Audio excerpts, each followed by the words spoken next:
iyo nkuru uyitondere cyane, ndayitondera yitondere cyane kuko Kagomazi amakuru ziba zampaye mba nararanye.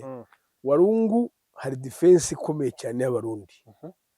Warungu hagiye koherezwa abandi basirikare barenga 5,000 bya FDLR bagiye guturuka mu kibira. Warungu niho hari guterekwa pozisiyo izatera Bukavu ikajya gukuramo Kavumu. Ahubwo iyo mbwiye mu Kavumu iragose ko Kavumu ye bayigose, iyo nta banga rikirimo. Ntabwo rero wavuga ngo bagiye Warungu basize ibibazo biri Kavumu ntibabona naho banyura. Warungu Murundi uhari nawe ubwo hagiye special force z'Abarundi habanje kugenda 500 nyuma agenda 600, bumva ni 1,100. M23 izajya kumenera muri abo ngabo ubwo bagomba kuza ari 2 cyangwa 5 nabo. Ntabwo rero makuru ari yo warubanje kubikomozaho. Warungu iri mu maboko y'Abarundi bagomba kujya gufata umujyi wa Bukavu. Iyo ni breaking news.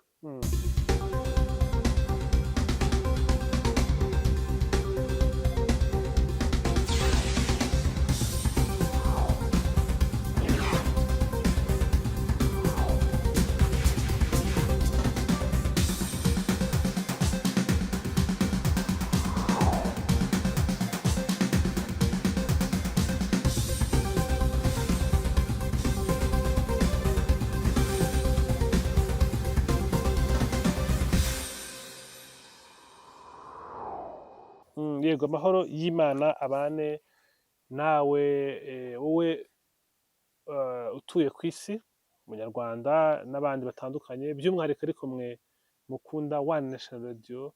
Mbibutse ko iyi ari radiyo ya diaspora y'u Rwanda, ijwi rya diaspora y'u Rwanda. Ni radiyo twifashisha kugira ngo tuganire namwe. Kuganira namwe ni ukuri ni byiza, kuganira nawe biradufasha mu kunguka ibitekerezo ndetse no kumenya ko ibyo dukora ari ibintu bigera ku bantu benshi. Iyo mvuga ntabwo ari uko mba ndi njyenyine, njye mba ndaha aho mutareba, ariko tuba twiringiye cyane n'umusesenguzi wacu Maître Innocent Habumugisha. Maître, nizere kumeze neza.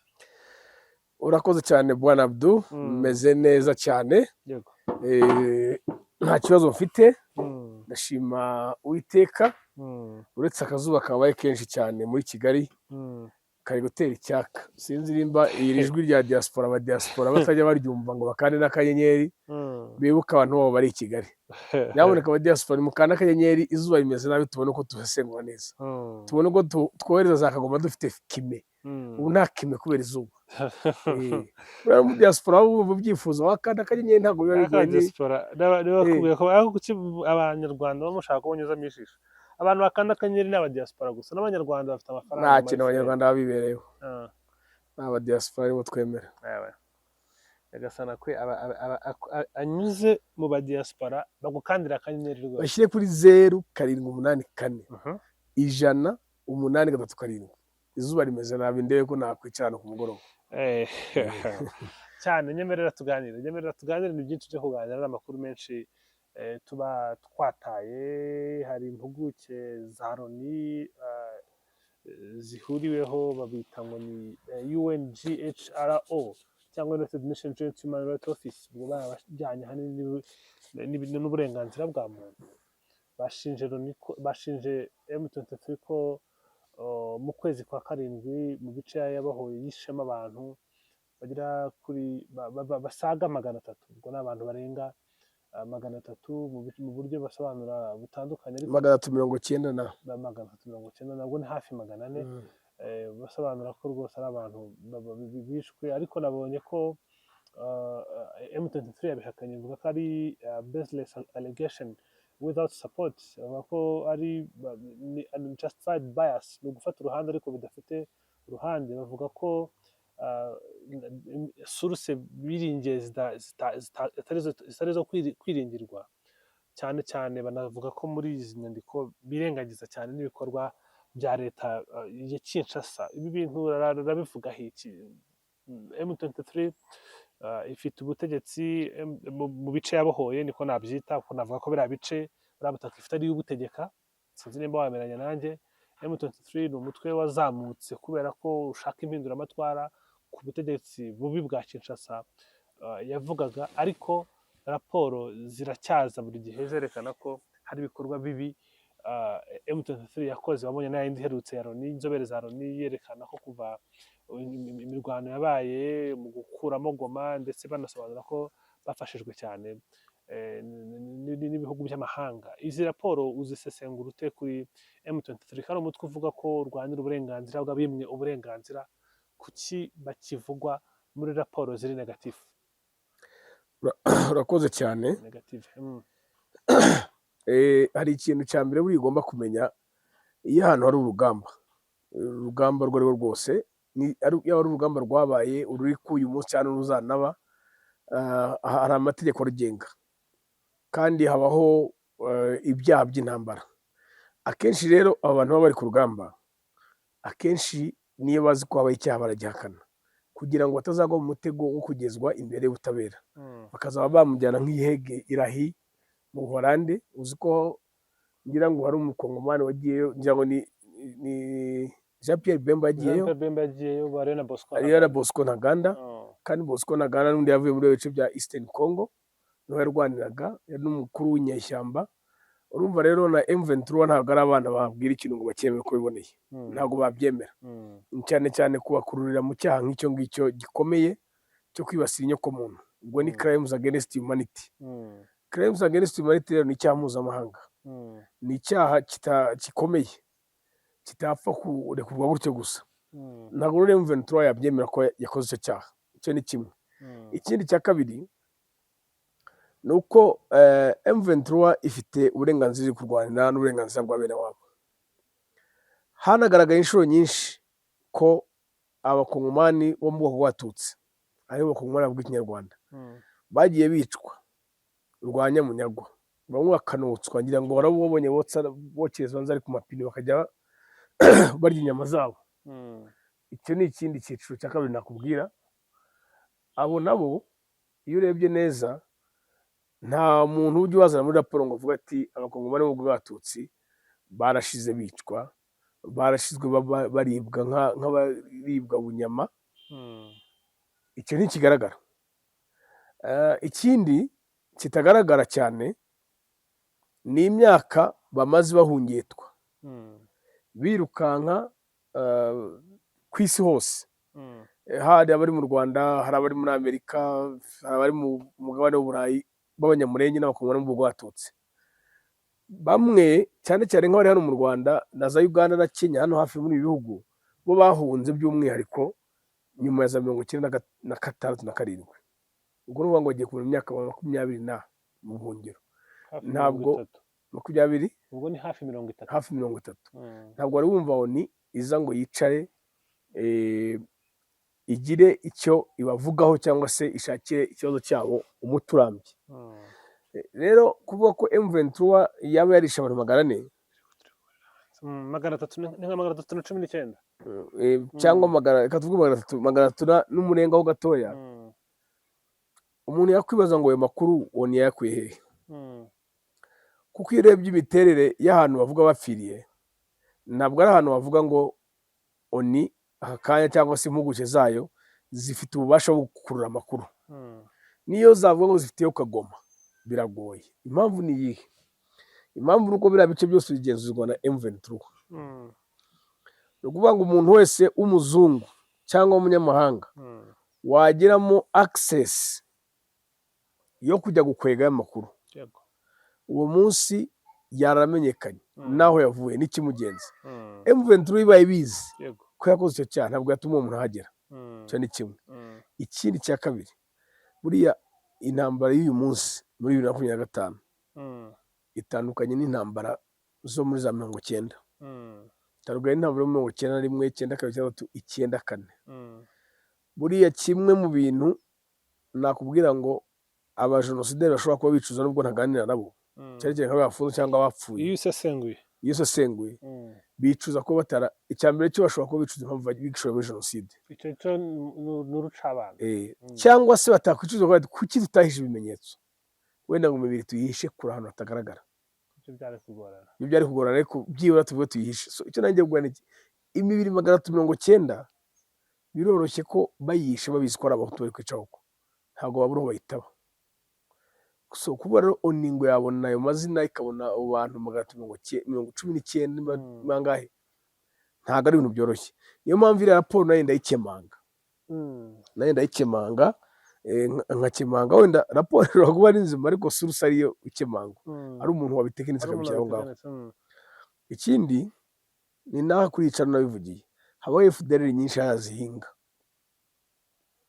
Nakubwiye ko nigeze kohereza Kagoma kujya kundebera perezida wa FDLR akiba hariya muri Warikari aho bitaga muri Gahembe.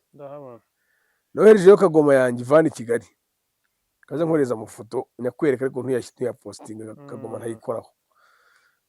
Noherejeyo urumva noherejeyo Kagoma iragenda ariko Kagoma yarambwiye iti iyo urenze Isake icyo gihe batarakuramo Sake iyo warengaga Isake yahita kohereza abasirikare baza gutwara bakakuvana aho uri hirya ya Sake gato ukagenda ukazagera muri Gahembe. Bahagendaga iminsi 2.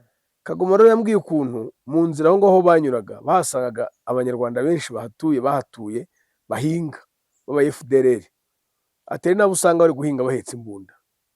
Ibyo rero nkubwira ntagaruko wenda oni yaba yabitangaje ariko ni ibintu byari bisanzwe bizwi. Bajya guhinga bahetse imbunda bagahinga bamara guhinga bagataha mu ngo zabo. Urumva rero birashoboka ko ariko simvuze ngo nibyo birashoboka ko mu gihe M23 yaba ari kwerekeza za Warikari yaba yarahuye nabo bahinzi bakajya bayirasa. Uzi ko kiriya kibazo cyo kubika imbunda uri umuhinzi ni systeme y'intera hamwe n'ubundi sinzi nimba bizi. Ndabizi. Uzi ko ariyo formulaire bakoreshaga hehe mu majyaruguru babaga bahinze bazishyize mu bacengezi mu ntambara abacengezi mu gihe cy'abacengezi baga bari guhinga bazishyize muri bya mu rugwiri hanyuma iriya formulaire rero bagacaho bagahita begura bakabarasa bagakomeza bagahinga. Numva rero kuko bari abantu babaye muri bari abantu babaye mu bacengezi hari abatarapfuye bakiriho bari muri FDLR barwanyira ntambara. Rero uri gushimangira ko kuba hari abantu 300 bapfuye bishoboka gupfa ko birashoboka. Icyo utemeranya ni ukuvuga ngo ni abahutu ngo bishwe na M23 ibigambiriye cyo ntemera aho gupfa ko birashoboka ko baba bapfuye rwose. Nese ubwo babaye bari muri FDLR ntibyaba bihura n'ubundi nibyo waruvuze ruguru kandi ibyo ndi gusobanura nyiko ko wanciye mu ijambo ntabwo uri kutubwira ivanjiri hano njye nawe turi kuganira ivanjiri ndajya nkuha mucambuzi ashireho kamera utubwire ibiri ku mutima wawe. Naye ndi kubwira nti abantu baba muri FDLR n'abantu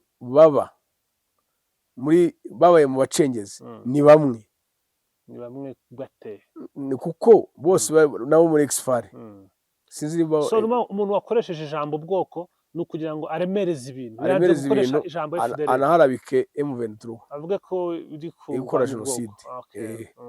Njye nukora bikubwira. Hanyuma se aba bantu baba bapfuye utekereza ko biramutse byabaye bite ni misiyo yo kubahiga kuko ayo makuru bayazi ni ukurasa mu buryo wenda buri deliberate sinzi ukuntu bugiye kubidusesengurira. Nibyo nakubwiraga ndi kuvuga ngo ushobora gusanga bariya abantu bari barishira muri FDLR bigize abahinzi barashatse gukoresha formulaire nk'iyo mu bacengezi ariyo mpamvu M23 ishobora kuba batahuye nayo ikajya yirwanaho ikarwana nabo bagapfa pe ariko mu gupfa kwabo bagapfa bitavuze yuko nubwo bapfuye bitavuze ko bari bagambiriye kubica ko arabo mu bwoko bumwe. Kuko urumva umuntu wazanye iyo politike rega naho atandukanye n'ubikubwira yuko muri Kongo harwana abanyarwanda urabumva. Dore ngiyo Kagoma yanjye yageze kwa Byiringiro Victor ikurikira niyo turi kumwe ntabwo bitandukanye nuko uwo bari bicaranye umusaza wambaye n'umweru. Iyi ni Kagoma yawe reba undi hirya n'igenda ikubona Kagoma ni Kigali naho yayanzaniye kugira ngo nigende nabwira abantu ko mba ndishu. Iyi Kagoma reka tuyereke kamera. Oya waba ubyishe none se yajya yite kandi kijyaye. Ni ukuvuga rero ngo Kagoma iyo yageze yarayama nubwo iba yayampaye hari abantu bari hagati ya Sake iranamusuzanya amaboko yombi ahandi uraza kwibona iri kubona General Gakwera atarataha. Gakwera yambaye igipira cy'ubururu uri Gakwerere, iyo ni Kagoma yanjye. kumbe abasirikare baba bambaye bodaboda ariko uyu nguyu ni FARDC kubona yambaye imyenda yabo. Uyu w'inyuma kandi ubona ari umukureri wa Gakwerere. None se wowe iyo atatashye ibyo wambaye? Ubwo byari biri muri ya gahunda. Imbere kera bataramufata ntabwo bitarafatwa ngaho. Ibi ngibi birata bikuraho rwa rushusho Kongo yahise ishyiraho Gakwerere atashye bavuga ko ari u Rwanda rwabahaye iriya myenda. Ayo mafoto nta mbere yuko ifatwa. Niba biri kugaragara ko hari abasirikare bambaye imyenda ya FARDC kandi barinze Gakwerere. Mfite n'andi menshi no kwa Omega mu rugo. Izo ni Kagoma, iyo mbwiye abantu mufite Kagoma mujye mubyemera, ntabwo mba nazi hose. Kuva ubu ngubu none ndabibonye ufite Kagoma. Kagoma rero yambwiye ko iyo avuye Isake ari kujya i Gahembe yagendaga iminsi 2, akavuye umunsi hano akavuye umunsi akazagera ejo nimugoroba. Akora imutse yo kuri ikiganiro wowe unyihera amakuru y'ubwino yazakagoma gusa tutagendeye ku bintu ngo byavuzwe ngo nande ayo yo mu gikari abantu baba badafite. Noneho iyo umuhamagaye na nimero zo mbwirenzi bahabona ndazifite hano za Byiringiro Victor President. Iyo umuhamagaye nimero yose icamo turi mu Rwanda icamo ariko ibiterwa n'amasaha kuko yishyizeho drone za murasa buriya ntabwo ayishyira uko abonye, agira igihe ayishyiraho agasoma WhatsApp message akumva voice ubundi akohereza voice note, akoresha ama voice note. Drone za murasa ziriya za M23 ziba zimuhiga ko ziba zifite nimero ibizwa henshi. M23 afite drones, ziriya drone ndakubwira ngo nizo zimuhiga neza batinya, ayishyiraho akumva utumesaje agahita ayikuraho. Haryo bafite umwanya ki muri FDLR? Niwe muyobozi w'ubu nyuma yo kubura Omega. Yari boss wa Omega uyu nguyu ndi kuvuga. Uyu niwe Omega ariko yarameze nka Kamajo abasirikare. Omega wari nka CDS. Bamugiranye na wundi wacu muri APR. Mubaraka boss. So uretse kutagiranye inyeshyamba na boss sha. Tuzabwo twagiranyije inyeshyamba na boss. Yanja n'ikiziba. So ujya ndi kubwira rero ikuntu Kagoma yasobanuriye. Kuva Igoma ujyaho president aba n'amasaha 2. Ukoresha iki? Amaguru. Bagenda n'amaguru nta modoka rijyayo. Sinumva ari hafi se. Urugendo rw'amasaha 2. Nawe yapfana n'imbeshyi iminsi 2. Ahaguruka uyu munsi azindutse akagenda na moto ikamurenza Isake abantu bayisiga. Ahantu irari iyo moto. Bwacyo akagenda n'amaguru. Aho rero mwako gasantere niba giye ukuntu akita. Niho asanga noneho ka territoire basi. Mugani ga territoire. Niho asanga noneho ibatayo cyangwa section. Y'abasirikare ba FDL boherejwe na president waje kumutwara. Bayobowe n'uwitwa 01. Yarambwiye ati nizo abantu n'akantu k'agasaza gakomeye kaba gahetse ibikapu ku mugongo gahetse n'imbunda ubundi bakanshora tukagenda. Areba se bamupfutse amaso. Abareba kandi ababazi ndetse batabazi. Baragenda bagera mu nzira hari ahantu baba bari guhinga harimo izindi FDL ziba zirinze n'ubundi izo defense za boss wabo ako zikitwikira ijoro ryo ngo ziri guhinga.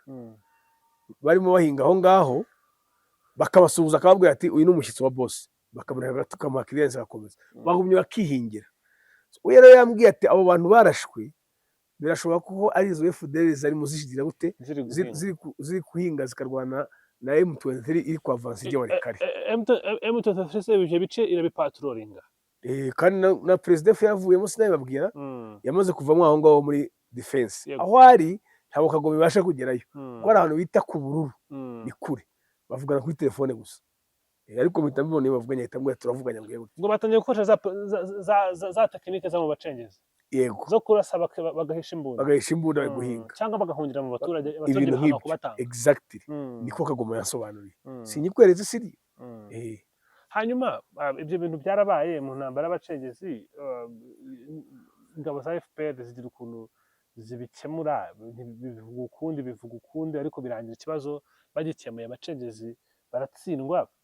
Sura n'ingabo za FPR zakiwe cyane ingabo z'u Rwanda. Urumva ukuntu byari bimeze FPR ikimara guhagarika jenoside. Ikimara kurara Kigali. Banza wumve. RPA ikimara gufata Kigali. Na mbere yuko nyakubahwa Perezida wa Repubulika avuye mu shango hagere. Burya zari zamaye kuzukura ingabo z'igihugu. Zari zirinyeshyamba. Zabaye ingabo zarabaye RDF nyuma muri 2001. Uzi impamvu zabaye RDF zakomeje kurwana. Uzi impamvu ziswe RDF? Mbwira. Nuko bari bamaze kuzivanga n'izatsinzwe. Oya. Zikaba ingabo z'igihugu zose zigenda zitwa Rwanda Defense Force. Zabaye ingabo n'ubundi zagiye zatangiye no kwivanga n'urugamba rugihari kuva muri 90. Yego. Ibice byafatwaga ariko zari zikirinya ariko icyo gihe zari zimaze kuba nyinshi noneho zimwe zinataziba muri Kongo. Kuvuga ngo ubu jenoside imaze guhagarara. Yego. Guhagarikwa. Yego. ndetse n'igihugu kikabohora jenoside yahagaritswe na na RPA. RPA Mu ntambara aho karikiriye. zakurikiyeho yaba iya Kongo ya mbere n'iya kabiri n'ibindi bikorwa byabayeho, ingabo zarwanye ni APR. Yakareka. Niko bimeze kuko RDF yabayeho muri 2001. Ibyo ndabyemera, ni izina ryahindutse. Bitwaga gute? Bitwaga Rwanda National Army cyangwa ibintu nk'ibyo. Nyuma ya FARE. Ibyo bitatu twari Nyuma ya FARE yiswe ngira ngo Rwanda Army cyangwa Rwanda National, sinibuka neza. Nyuma ya FARE yiswe RDF, ariko haciyeho transition y'imyaka nk'irindwi. Nyine cyo nkubwira ariko muri iyo transition. Yo kuguma uri APR. Ni ukuvuga ngo ijoro bavuze ngo Kigali twayifashe. Tariki enye. Ntabwo zari zikiri inyeshyamba. Ni nayo mpamvu ku itariki enye z'ukwa karindwi aribwo tunywa byerezwa ngo igihe cyo kwibohora. Aho nzakuzana kuri podcast tubiganire, tubidebatinge. Ubu ngubu ni muri position yo kukubaza. Nta gitekerezo cyane cyo gutanga. Icyo nakubazaga, hari ukuntu byabaye ku ngabo z'u Rwanda muri icyo gihe, muri iyo myaka y'abacengezi, biza no kuzana pressure mpuzamahanga, urabyibuka, ariko u Rwanda rugerageza kubidukina. N'ubu ngubu hari abantu bakijya muri comment bakavuga ibintu, bakavuga bati hariya mu nkambi ya Kibeho bagatangira kuzana ibibazo byo mu bacengezi n'ibindi byose byari bihuye. Twaganiriye n'umusesenguzi wacu atubwira ati byabaga ari ibintu bigoye, abasirikare bacaga bari kuri patrol bakabatera umwanda muri toilette, bakabarasa bakajya kwihishamo, bakavuga bati ninde muntu ukoze ibi ngibi, hakabura umuntu ubivuga. Naho n'ibyo ngibyo wari uvuze, hari ukuntu u Rwanda rwagerageje guhangana nabyo, n'ubu ngubu ntabwo birarangira. M23 ntabwo irafata ubutegetsi bwose, iracyari umutwe utarumvwa n'ibihugu bitandukanye. Ibi bintu kuba biri kuyivugwaho ntibishobora kwigabanyiriza popularite mu kumvikanisha impamvu yabo bakiri no mu rugamba, kuko intambara ntekereza ko itararangira. Ndaje mu kanya nkubaze kuri bino biganiro byabitegejwe uyu munsi. M23 iravuga ati twebwe ntabwo twatumiwe. Bertrand Bisimwa yabivuze. Kuba bari kuvugwa muri izi nkuru, iyi pressure bagerageje guhangana nabo bahanganye nayo gute? M23 iraza kubigenza ite nubwo ibihe bitandukanye? Buriya uvuze ngo ibyakiweho ukazanamo M23 ni ibintu biba bitandukanye. Buriya dosiye y'ikibeho irakomeye cyane, ntabwo ari dosiye, ntabwo ari ku rwego rwanjye. Iyo ibikuru sinari nahari Kibeho, nanjye byumva gutyo. Gusa nzi ko mba muri Kongo, tuba muri Zaire, tuba mu nkambi y'impunzi, hari ahantu bitaga Kibeho. Habaga abantu baturutse Kibeho gusa. Nibo bagira amakuru yaho uko byabagendekeye, nibo babizi. Bo n'abandi bari hari simbizi jewe. Ariko icyo ndi kubwira, u Rwanda, kuko mu Rwanda habaye ikibazo cy'abacengezi.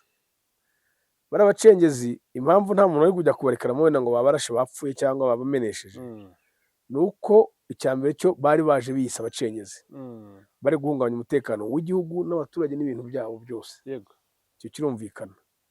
Ntabwo rero igihugu icyo gihe nubwo wenda cyari kitaraba stable, cyari kikiri mu bintu byinshi, cyari kiri muri transition yo bari bakimara guhagarika jenoside, bakigomba gushyira ibintu ku murongo. Hari igihugu cyasahuwe, impunzi zarahunze nyinshi, hari abapfuye, ari imirambo igomba gushyingurwa mu cyubahiro, hari abagomba gufatwa babisha abo bantu bagashyikirizwa ubutabera. Hagomba gushyirwaho inzego z'ubutabera zikurikirana izo manza zitabogamye, zidafitemo ruswa, kandi zikazikurikira neza. Zari imanza nyinshi, urumva byari imiguruko gusa. Ntekereza ko icyo gihe bari bahari wenda guhera kuri nyakubahwa perezida w'u batanaryamaga. Kurumva bari bafite urugamba rw'abacengezi, bari bafite urugamba rw'izo manza za jenoside, bari bafite urubanza rw'abo bajenosideri bahunze, bari bafite urubanza rw'iyo mitungo ya leta yasahuwe, urubanza rw'ibintu byinshi. Urumva rero bo ntabwo wabigereranya na M23 uyu munsi, kuko bo bari bafite igihugu. Buriya RPA tayari yari ifite igihugu. Icyo yari ikeneye kwari ukugiha umurongo, kumenya ngo turashyiraho ubutabera bwiza kandi bukomeye buzaramba. Ni nayo mpamvu ubona imanza zaciwe z'agacaca ntaho zijyaho impaka, kuko byakozwe mu buryo buri transparent. Umuntu akavuga ati ibyo nka niwe narabikoze, bamwe bagasaba n'imbabazi. Ikindi hakazamo icy'abacengezi, hagashyirwaho umurongo wo kubarwanya nabo bakabahashya bakarangira. Buriya iyo baza gukora ikosa bakibeshya n'abacengezi nibo bakanira bakwiye. Uyu munsi u Rwanda rumeze nka Somalia, tuba tugifitemo akavuyo, ugasanga Ruhengeri ifitwe n'abacengezi, urundi ruhande rufitwe na RPA, tugifite akavuyo mu gihugu. Byari bikwiriye rero ko abacengezi bafatirwa ingamba nka ziriya zikomeye kandi zikakaye, zitarimo imiyaga, bagapfa bikarangira, cyangwa se bagasubira aho bavuye, cyangwa se bakirometa batubivuyemo ibintu, n'abaturage babacumbikira bagahindura imyumvire. Uzi neza ko bacumbikirwa n'abaturage. Numva rero kese kuri M23 noneho ngiye kugera M23 yo ntiragira igihugu. iracyafite igice cy'igihugu, kandi icyo gice ifite hari leta ikiyirwanya kivuga ati aho muri ni ahacu. Cyagiye RPF ntawayirwanyaga, hose yari yaramaze kuhacakira, ariyo ifite last final say. Tugiye kugaba ibitero ku bacengezi wowe tubigabe hariya. Rero ntabwo M23 yari yagira final say, kuko naho iri bari gushaka kwihakura iduha barayibwira ati mumva aho hantu, ntabwo irahizera neza, nayo iti ntituri buhave. Bariya bacengezi rero biroroshye cyane, kuko ari mu mashyamba baba, biroroshye ko bashobora kwivira hariya Kibumba bakicuma gake cyane muri birometero 200 bakaba bageze muri teritwari ya FARDC, kandi FARDC ikorana nabo ntacyo yababaza. Urumva rero niho M23 kigorewe. Ariyo mpamvu M23 nkunda kuvuga ngo yo ifite inshingano zo kurinda aho ifite cyane kurusha ibindi byose, kuko aho ifite niho bacengezi bazinjira. Kandi M23 nabo sabana bafite abantu babaha amakuru y'ubutasi. Iyo nkubwiye ngo Kagoma iragenda ikagerayo, iyi Kagoma yirirwana nabo yirirwana nabo gukukumba ariko igomba kwitonda, kuko kuyimenya umunota umwe ubwo byaba byarangiye. Bayimenya batese ko nanjye mba ndi mubi cyane, rero barayimenya. Nanjye yaramvunye kuyimenya. Bazaza kugutata bande bazakora iki kiganiro kizagera ahantu hatandukanye. Iyi Kagoma yanjye irahari kandi irigoma. Arumva urwo rugendo rwose wavuze, kuvuga abantu bahuye n'ukuntu bamujyanye, uwo muntu wamubonye n'ukuntu yamujyanye, n'uba kwahita amumenya ubutagata mukubita ifuni. Wese niba ari Gakwerere yamukubita ifuni ate? Kandi oya, hari uwo niba ngo ni 01 wavuze 01 usubwo yavuye mu ishyamba atakazi Goma yanyura he ko bahita bamuka. azongera asubire yose Kagoma amakuru yakusanyije byararangiye. Ntabwo biragoye ko yikeka. Imana ifashe. Hariya kwa President hagiye abantu benshi, hagiye abantu benshi n'abazungu muri MONUSCO bajyayo, si bamushyira ibiryo se? Indege ikagenda ikaba akajugujugu agapakurura imiceri n'amasabune byose, akabaha zahabu ikongera ikigendera. Ibyo birumvikana. Hanyuma ko nta kintu wambwiye kuri aya makuru, ashobora kuba avuga ko intare zasarambwe, nk'uko abakunze guhuza amarangamutima na M23 bavuga ko rwose ubu ngubu zagaragaye muri lokalite ya Kaniyora. Urahazi? Urahageze aho ngaho muri teritwari ya Barungu? Yego, ntabwo nagize ko ndahumva cyane. Baravuga ati ubu ngubu rwose abarwanyi ba M23 bari kuhayobora, abandi bakavuga ati ibyo ntabwo ari byo, izo ni fake news. N'abandi bavuga ko rwose uyu munsi yaribeye amagurupoma ya Mulamba i Barungu rwose, kandi igurupoma itandukanye na teritwari itandukanya teritwari ya Barungu na Shabunda mu ntara ya Kivu y'Amajyepfo. Ari naho hari icyaro rero nkubwiye cya Kaniyora, urumva kiri kuri teritwari ya Barungu na Kabare cyangwa Kabare. Izi rwose n'ibice byo byakomeje gukomeza byigarurirwa n'imirwano rero yabaye hagati ya M23 na Wazalendo i Barungu, nk'uko société civile zo muri bice bivuga ko izi nyeshyamba ziri kugenzura iyi groupement ya Muramba muri Barungu. Groupement itandukanye nk'uko nabikubwiye, Shabunda ibatandukanya na Shabunda muri Sud Kivu. Ariko ngo bari kugana, amakuru nifitiye, bari kugana ku kirombe gihari gikomeye cyane kiri muri Shabunda. Iyo nkuru uyitondere cyane. Ndayitondera. Yitondere cyane kuko Kagoma amakuru ziba zampaye mba nararanye. Warungu hari defense ikomeye cyane y'Abarundi. Warungu hagiye koherezwa abandi basirikare barenga 5,000 bya FDLR bagiye guturuka mu kibira. Warungu niho hari guterekwa position izatera Bukavu ikajya gukuramo Kavumu. Ahubwo umbwiye ngo Kavumu iragose, ko Kavumu ye bayigose, iyo nta banga rikirimo. Ntabwo rero bavuga ngo bagiye Warungu basize ibibazo biri Kavumu ntibabona naho banyura. Warungu Murundi uhari nawe ubwo hagiye special force z'Abarundi, hagiye habanje kugenda 500, nyuma agenda 600, ngumva ni 1,100. M23 izajya kumenera muri abo ngabo, ubwo bagomba kuza ari 2 cyangwa 5 nabo. Ntabwo rero makuru ari nko warubanje kubikomozaho. Warungu iri mu maboko y'Abarundi bagomba kujya gufata umujyi wa Bukavu. Iyo ni breaking news. Itegeko ryaratanzwe. Oda ntabwo ari itegeko, ni oda. Bitandukanye itegeko na oda. Oda se n'itegeko bitandukanye hehe? Oda n'itegeko ntabwo uziko bitandukanye. Byose sinumva ari itegeko. Biratandukanye. ubu ngubu Kavumu M23 ifite itayifite iracyayifite ariko ifite irebye nayo ihita yica hagati y'intoki hagati ubwo y'intoki ni bya bitero byo Tshisekedi yaduteguje byo kongera kwisubiza ibice bambuwe biriya ntibiratangira ni agace kabyo.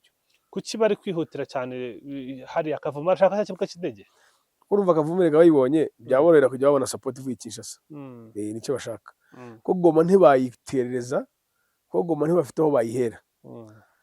Goma byari gushoboka gusa babonye inzira bahawe n'umuturanyi umwe kandi ntiyayibaha kuko bamwiraseho. noneho bivuze ngo intambara yo muri ibi bice byegereye u Rwanda igiye kongera kugaruka. Nakubwiye ngo Kavumu ntabwo iri hafi y'u Rwanda cyane, ariko iri ku kiyaga cya Kivu, ntabwo ari cyane cyane nubwo kiri hirya kuri pariti ya Kongo, ariko ntabwo ari nka Goma cyangwa Bukavu harurira mu Rwanda. ariko cyane ndi kubwira Kavumu niyo ugereranyije yakoroha kugerageza gukuramo kurusha Goma. ibyo birumvikana kuko ntabwo wapfa gukuramo kapitale y'intara gutyo gusa, kuko na Goma nayo na M23 byarayinaniye.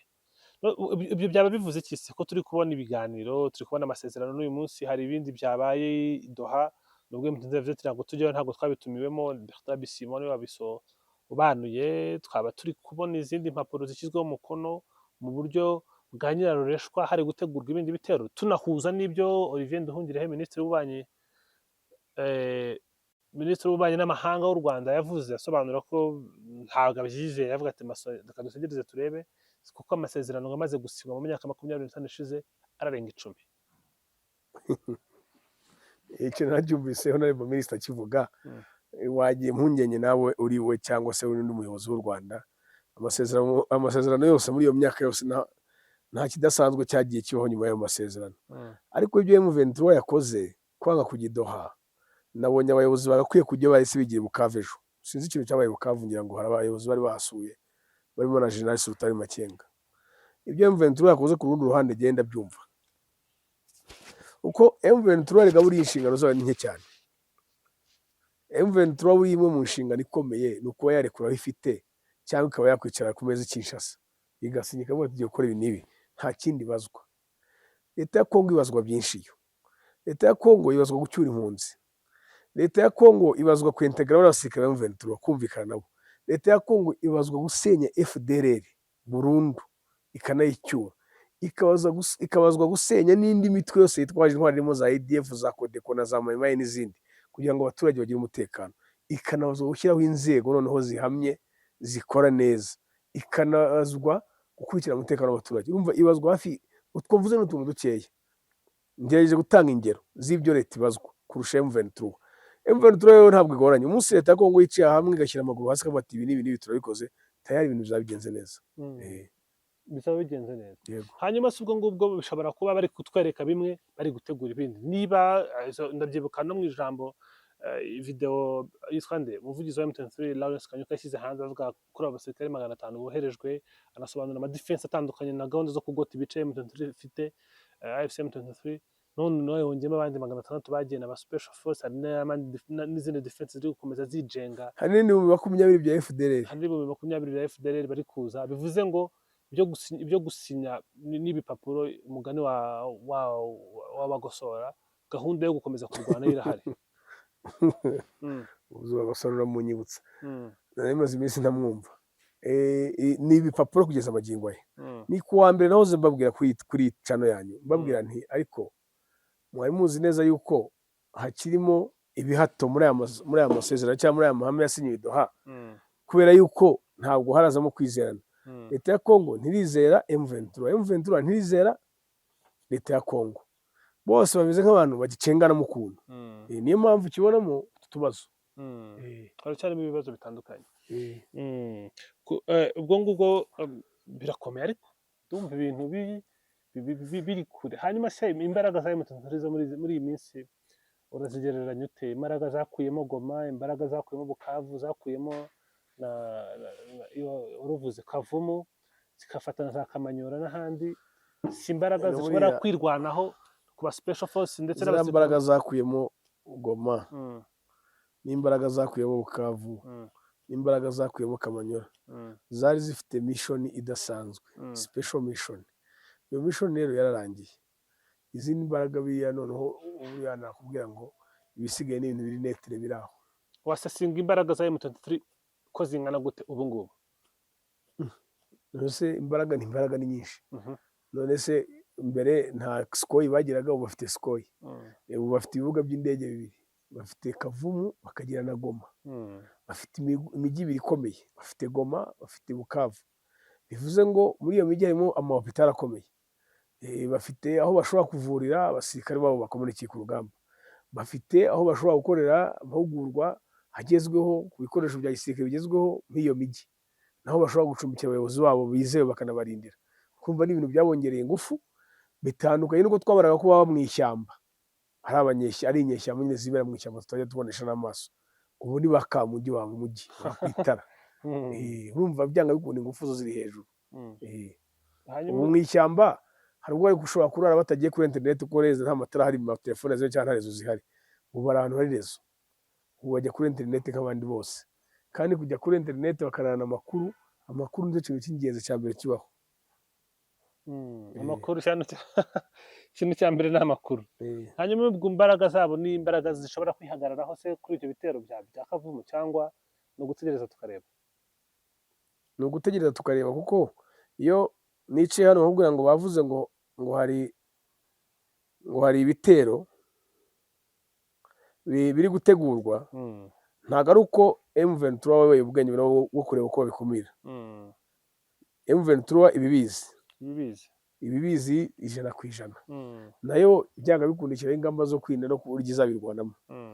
Kandi ngo nijyewe, ariko iyo urebye uburyo M23 yarwanye igoma n'abasirikare FARDC na coalition bari bafite n'ingufu bakayitsinda, n'ubundi kuvuga ngo bazagaba ibitero bishyashya biri fresh, nta mahirwe mbaye yo kongera gufatira imijyi. Amahirwe mbaha nuko bajya mu biganiro bakazaganira. Amahirwe n'ibiganiro niho ubona hari igisubizo. Kandi ibiganiro ahanini n'ibiri kuza bavuga bati leta ya Kongo ishobora kuvuga kibwi iri kumininga ikindi, biragoye ko wakizera ko ibyo bazaganiraho bizatanga igisubizo. Ugasanga bose bari ibyo Rwanda nabyo bishobora gutanga igisubizo, uretse ko hazamo amananiza hagati y'impande zombi. Perezida Tshisekedi afite ibye ababwira, na M23 ifite ibyo ababwira, ariko nanjye ndi M23 ntabwo nawe mfite Goma ngo nyisohokemo nta cyizere kindi mfite. Mbwirwa ko nzayigarukamo se, nanjye nayisohokamo hari ishuriti mpawe da, kandi ntegereza ko aricyo M23 rwaniriye umunota shuriti cyane rwose. Reka ngushimire cyane Innocent, urakoze kutuganiriza. Urakoze cyane bwana. Za Kagoma zawe rwose umuti zawumenye umuceri.